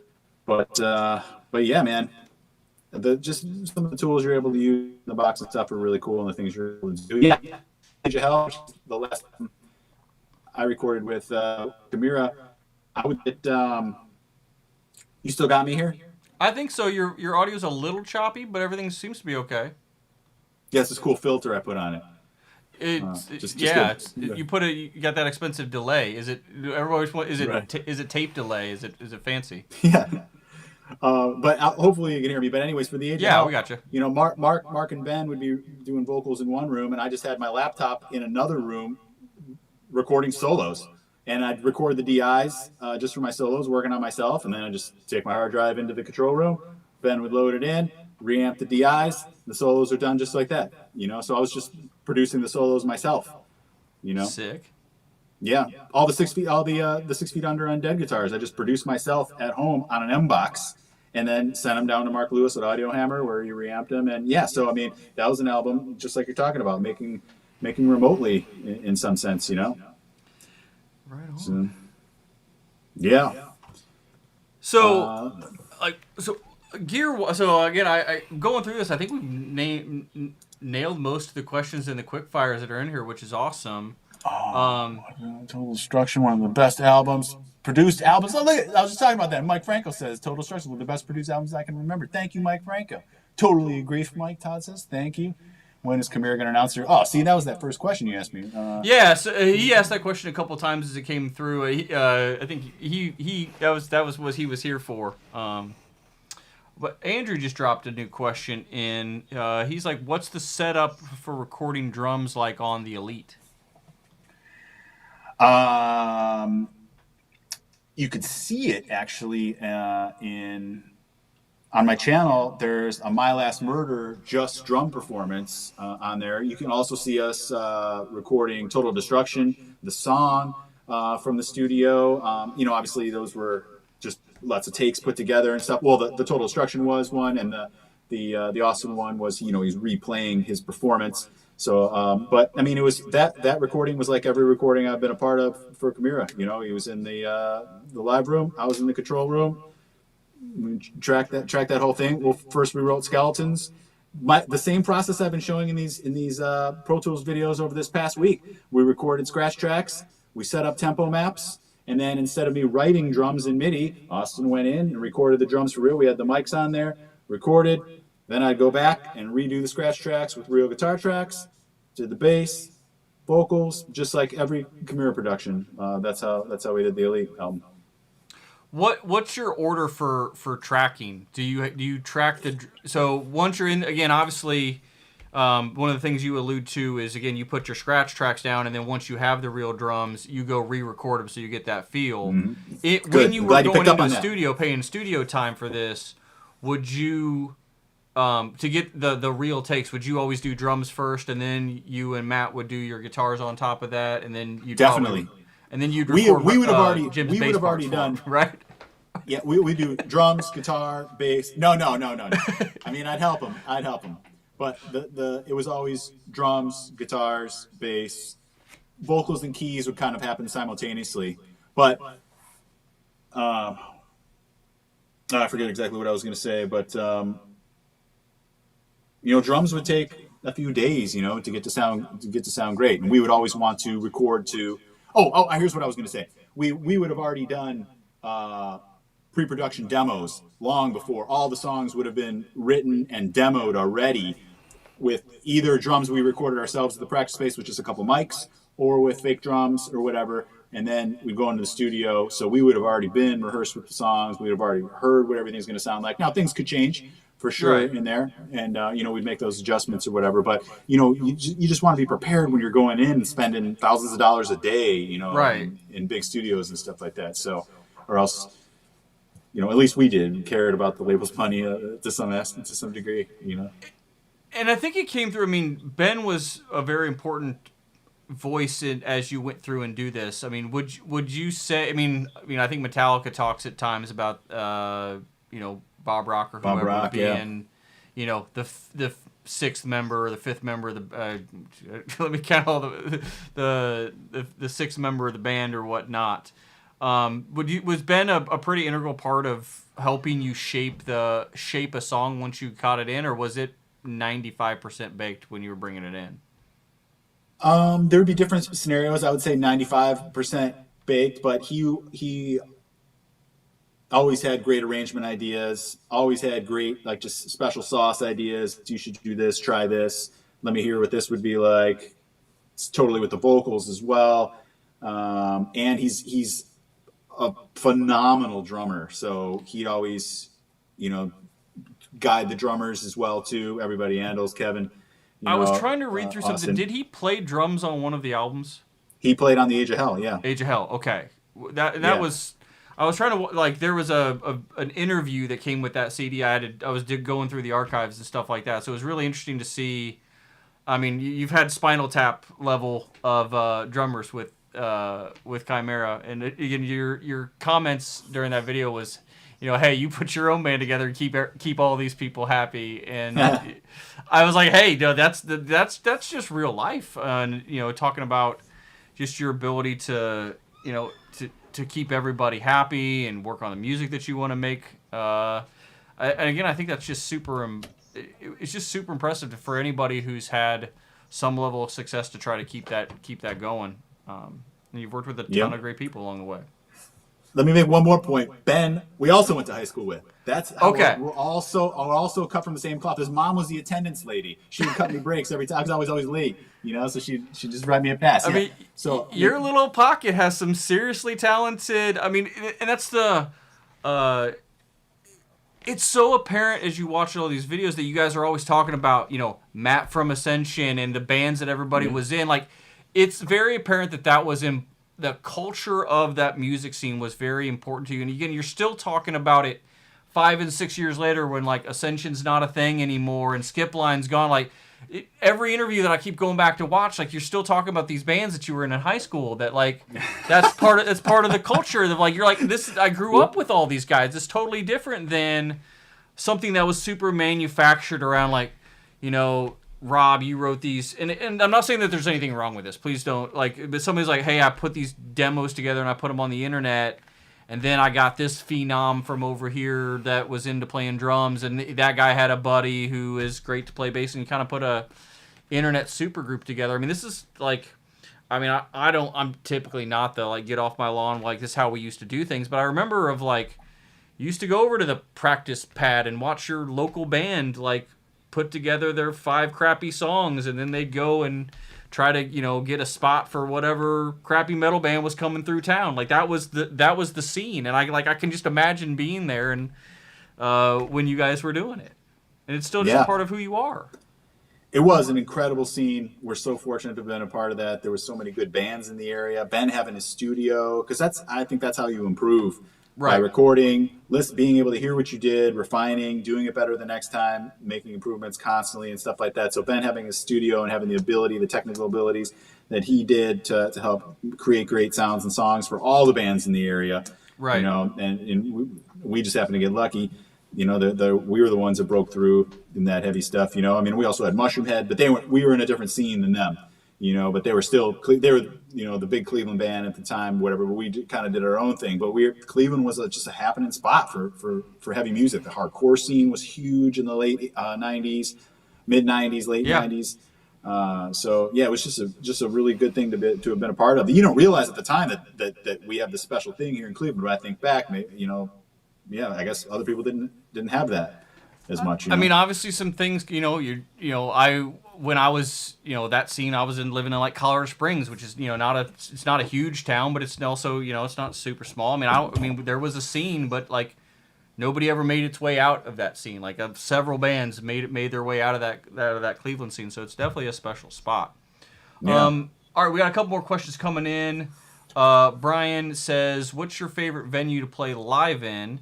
And then I'm going to add to this, what venue didn't you get to play that you wish you had?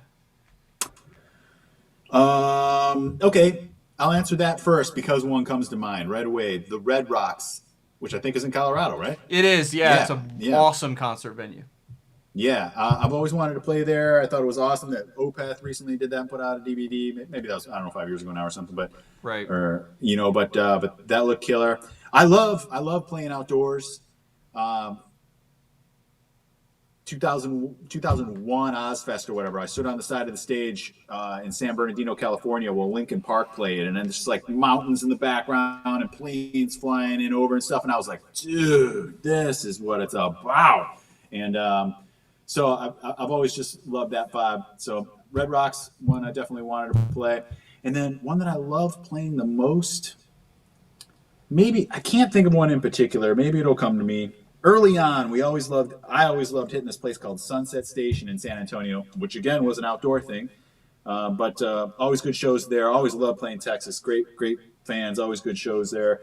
Good vibes and stuff. But my favorites, you guys maybe have heard me say, the Disturbed tour playing arenas. There's nothing like that, man. Parking the bus inside, using those team locker rooms, just having that amazing catering and amenities, like just dope.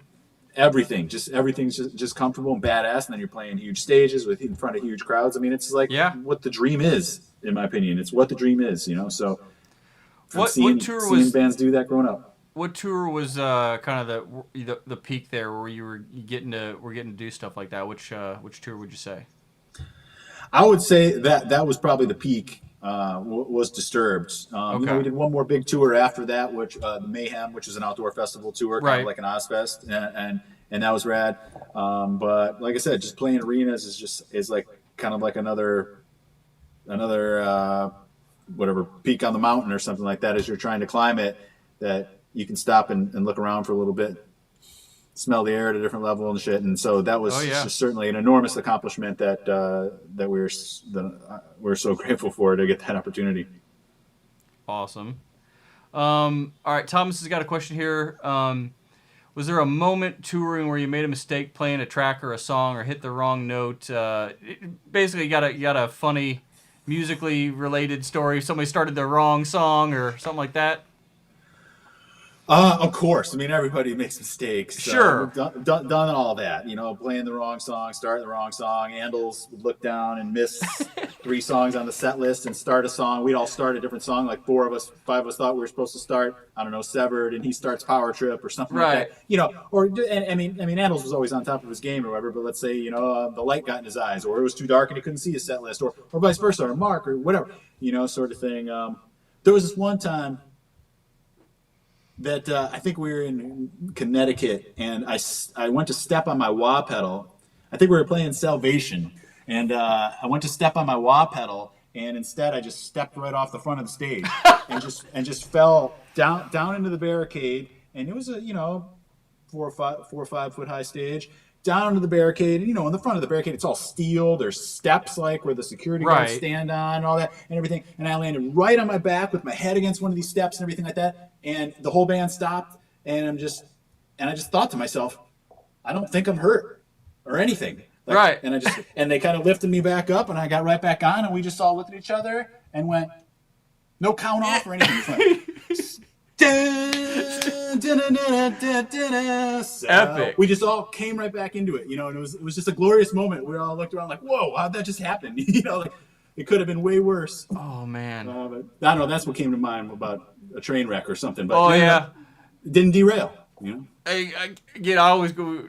I talked about Spinal Tap earlier. I always, imagine that it's just putting your whole. You just step on something and go straight through the floor or whatever, you're jumping up and down, and just horror stories like that are always good one. Eric's got a question here around your riff abilities here. So can you talk about the snare placement and what you're hearing about? How do you get that? How you can kill a riff? How important is snare placement? Is it when what you are hearing, because that can kill a riff, in my opinion. Snare placement. Do you think he's talking about like where that snare hit is, as opposed to like a mic placement? So like, hey, if you're writing this if and you trying to get the click right or put the snare in the right spot. I would say that as I'm writing a riff or jamming a riff, I immediately know where I feel the snare, where my head's going to bob every time. Then after that, I think about where else could the snare be. So it could be, or it could be, or it could be, just any of those things. I think about all those, and typically I'm always going to lean towards the groove, but I try to create dynamics by having a faster pickup part that can fall into a bigger part and stuff like that, depending on the song or whatever. So anyways, I think that the snare placement is crucial to deliver the message that you're trying to deliver for whatever type of feel you want that part to have, And before we move on, I was just telling my wife the other night after you and I talked, Anthony, that Eric Shaltek, one of my good friends here from Madison, Wisconsin, he's a drummer, gear guru, loves all this stuff too. You guys could be brothers. You have such a similar persona. The kind of way you talk is the same. You kind of look the same. You guys would get along so well. You both love music and gear and all this. He's a drummer, you're a guitar player. I think he used to live in California too. Well, there you go. I mean, that's something as someone. I mean, I don't know if I'm just in general like a rhythmically challenged kind of guy or whatever, but I'll write a riff and then it's immediately and I need to go watch your video series again. I've watched it all through once. I need to go watch through it again. But it's one of those things of this is like something I know I've struggled with and a lot of people do of like, hey, I've got this riff. How do I, write the MIDI drums to go through? Because I don't think through things like a drummer, or like I don't intrinsically know like where the snare goes versus the kick drum or whatever. Sometimes I can figure out like, oh, where this is where I want the cymbals to be or whatever as accents. But my head is obviously when I'm like hitting the chug, like I'm like, oh, the bass drum needs to be always on that, which is not necessarily the case. Sometimes you want the snare to have the cut. So those are things I know where, again, I have a lot of improvement and things that I can do in my own musical thing of just learning how, like, it's, learning drums is another instrument. Even if you're not learning to play them, learning how to write them or compose them is a big skill that's super important. I realize that kind of as I'm going that if you don't have that drumming sense or a drumming background to really know where you want the beat to be, then that could be pretty difficult to do that. So something that I wanted to explain that I didn't was A good learning tool for that is that all these I'm going to assume all these software programs, Easy Drummer, Superior, Get Good Stuff, Yeah. there's a bunch of them, that they all come with these loops that you can just MIDI loops that you can just drop in. So you can just experiment with that, because how it works is no matter what your tempo is, these loops will conform to it. Correct. So even if it says that this is a 4/4 groove at 180, but your part is at 140, you can still grab that and just drop it in. Now, and you try it, you just experiment.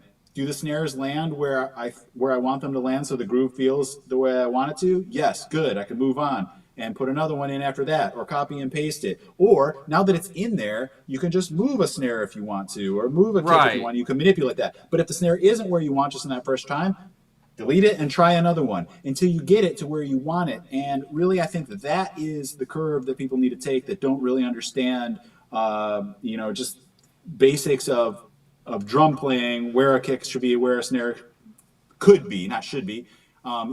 So just by experimenting like that, and through that process, you will learn. If you physically look what's going on, oh, this little mark is a hi-hat. As you click it, oh, okay. Right. This little mark is a crash, and then you'll just start to understand as you play around with it. Yeah, I think it's one of those things that's super intimidating, and again, I still feel the same way, that it's super intimidating to like go in and try to do this, because it's pretty cumbersome. Now, those MIDI loops are great, especially if you throw something in, you can write the riff over top of it, so that way you don't have to move it. But it's a totally different thing of like, hey, I wrote this riff, and some of the tools have like a pattern maker, like if you tap this in, it'll go through your library and try to find something that's the right time signature or similar, try to find a similar beat for you based on how you tap stuff in. But I think kind of to your point is like, hey, don't feel free to click around. I mean, you can't you're creating something. You can't really make a mistake. You're not printing it to disc or whatever. You're not wasting analog tape. Click around and find stuff and see what sounds right. But I do think that's a video, on doing a lot of that. Again, I know that there are tons of videos on there how to program MIDI drums or whatever, but to come at it from a song creation standpoint is really big as well. Still really just comes down to having a general knowledge of what's going on, because even I've seen a couple where guys are teaching how to program MIDI drums, but it's still almost with the assumption that you know about beats. Correct. It's so super tactical.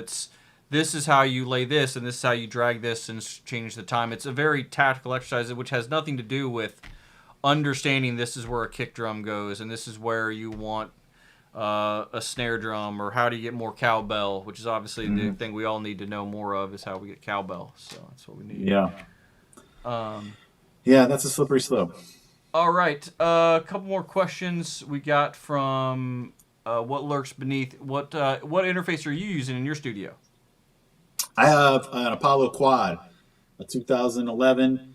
It's still kicking, and basically what that is the Universal Audio Apollo, and there are many in the series I recommend for people. They're smaller ones, just like the Arrow or the the Arrow is a smaller one, right? The Arrow's the small one. It's kind of been replaced by the Solo. It's literally the same thing. They renamed it.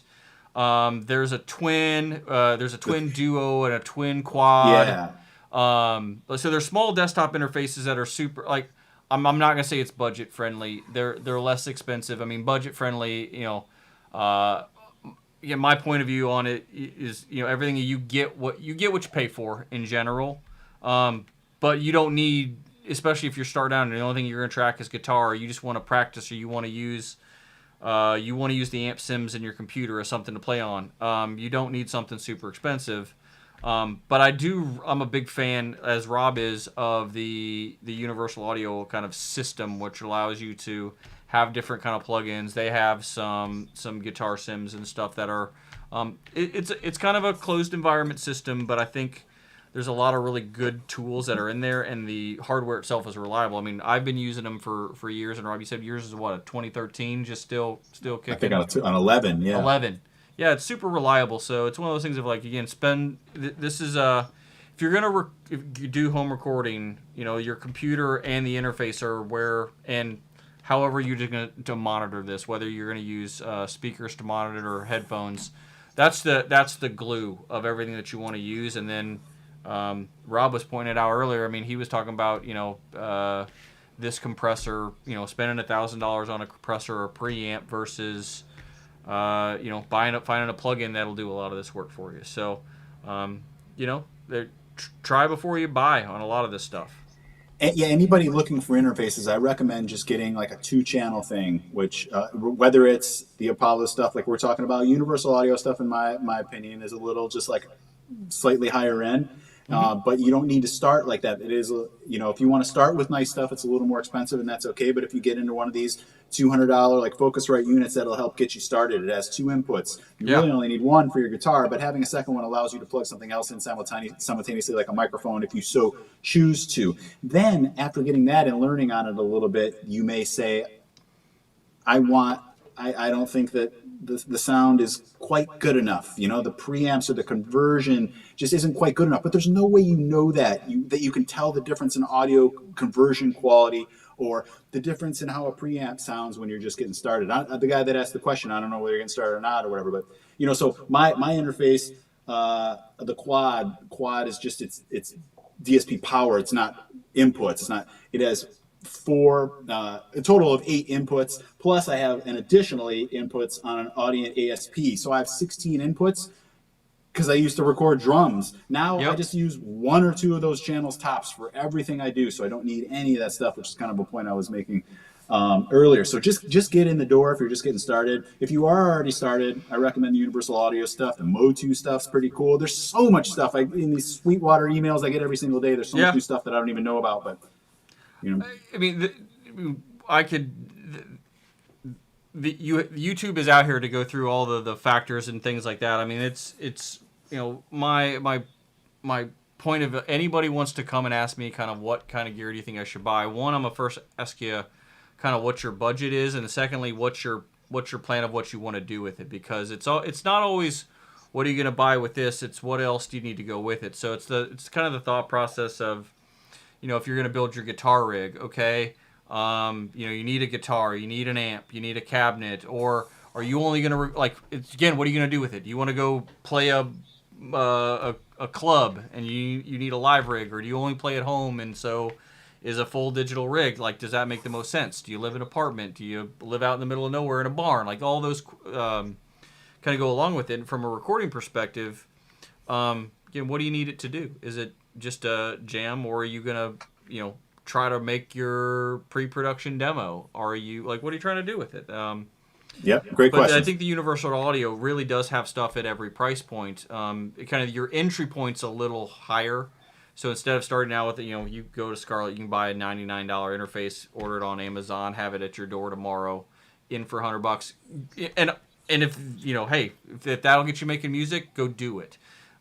If you're interested in, starting with the right system and then being able to upgrade from there, look into the entry-level Universal Audio stuff and spend $400. And then as you need a second or third input, or for me, I have 8 inputs, but it's mainly for workflow reasons. So I never have to unplug anything around here. So my mic gets its own input. This amp gets an input. Pedal board, it's workflow related. I'm never recording more than 2 channels at a time. Again, I've got a guitar plugged in that I could play, and I've got a vocal mic sitting here. But that's what I do here in my studio. So. Yep. Great questions. What are you looking to do, and what's your budget? Absolutely. Wayne is asking about what brought on the In Nothing Remains the sudden syncopation changes. Is that just kind of an idea you had in your head, or you? Is he talking maybe the ending? The dun dun dun dun dun dun dun dun dun dun dun dun dun dun dun. Is that what he's talking about? Is he still in? Can he elaborate? I believe he's probably still here. It wasn't too long ago. I mean, that's probably what I would assume, based on that. And again, right. just hearing how you break this stuff down, again, this is where your sense of rhythm and your sense of how the riff's supposed to go. So the riff, that was a Kevin Talley idea. The riff never changes. It always goes dun dun dun dun dun dun dun dun dun dun dun dun dun dun dun dun, and that's how it sounds, at least to my ears, when the drums are going like this. But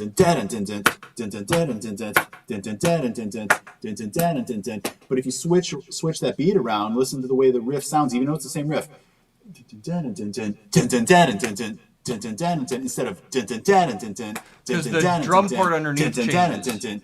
yeah, the riff never changes. So what I remember writing this clear as day. We were playing the part, and Kevin goes, "All right, guys, I'm going to do something here. Don't change what you're doing. No matter what you hear, don't change what you're doing." And he just switched that beat around, every few bars there, and it became what it came. And then we debuted that song like a couple weeks later at Chimaira Christmas 5 or whatever, and we had some friends there, and they told us afterwards, they're like, "Dude, we totally thought you messed up until you came back around with it again and everything." And it's awesome. We knew that was cool then because of the point that made. Like people thought, "Whoa," at first, but then you come back around to it, you realize it was intentional. So Right. So yeah, it was a cool thing. All right. I'll take one more question, and then I'm gonna wrap this up. I'm gonna go enjoy dinner with my wife, and I'm gonna let Rob enjoy the rest of his evening. Did you get those tacos? We did Mexican last night, so my wife actually cooked dinner for me tonight. So, but normally you are correct. That is Mexican Monday, but we did it a day ahead. So, Right on. All right, Thomas has got a question. He says, to record a cab and amp, I think he's asking, use a condenser or another type of microphone. So, I'm trying to think of, hey, Thomas, if you're still here, are you kind of asking, like, and then he just said in a head follow up, spelling bad. Are you just kind of asking what kind of microphones does Rob traditionally use when he's recording his tones? Or does he always record with a head and a cab? Okay. I think he's asking about like what kind of microphones you usually do to make your setup, because I know your cab is traditionally a Mesa 4x12. But what's your mic setup? The mic setup, yeah, I'll typically just use a 57. A little just off the dust cap, and when I'm really serious about it, I'll try every speaker to see if one sounds sweeter than another, but I never really think one does. It's just kind of whatever, but so 57 is what I'll go for. But if you're interested in this, for anybody who's interested in spending a little bit more money, Ben Schigel, who recorded a lot of Chimaira guitars, he always used and preferred a Royer 121, which is more of a vintage ribbon microphone. Pricey more little microphone.